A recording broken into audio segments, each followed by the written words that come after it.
في الفقرة دي يا دكتور حابب أسأل كمواطن عادي إزاي أنقي الأضحية السليمة والصحيحة؟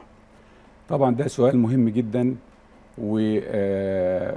وبينعكس المعلومات دي بالنسبة للمواطن ان هو يقدر يختار الأضحية الصحيحة بتاعته وتكون صحية وبالتالي تكون جودة اللحمة كويسة ومفيدة. فالسؤال ده مهم جدا. في عيوب ظاهرية تظهر المواطن العادي ممكن يشوفها في الأضحية وتبقى واضحة وتبين له الأضحية ديت زي إيه يا دكتور؟ حاجة كويسة ولا فيها مشكلة. العرج ما تكونش عرجاء، العور ما تكونش عوراء، ما تكونش هزيلة يعني ضعيفة وما فيهاش كمية لحم كويسة، ما يكونش مقطوع الأذن بتاعتها أو الذيل بتاعها. كل دي عيوب ظاهرة ممكن المواطن بسهولة أنه يتعرف عليها.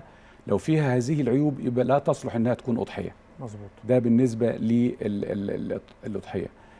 حاجة تانية مهمة جدا، الأعراض المرضية اللي هي لو موجودة بتؤشر بأن الأضحية دي أو الحيوان ده حالته الصحية مش كويسة، وبالتالي ما يصحش ان هو يختاره كأضحية. الأعراض المرضية دي أعراض كتيرة لكن بنوجزها في حاجات برضو بسيطة ممكن المواطن العادي ان هو يلحظها وبسهولة جدا ويتعرف عليها. زي ايه؟ ما يكونش فيه افرازات غير طبيعية في العينين او من الأنف. ده عرض بيدل على ان في مشاكل مرضية عند الذبيحة او الأضحية.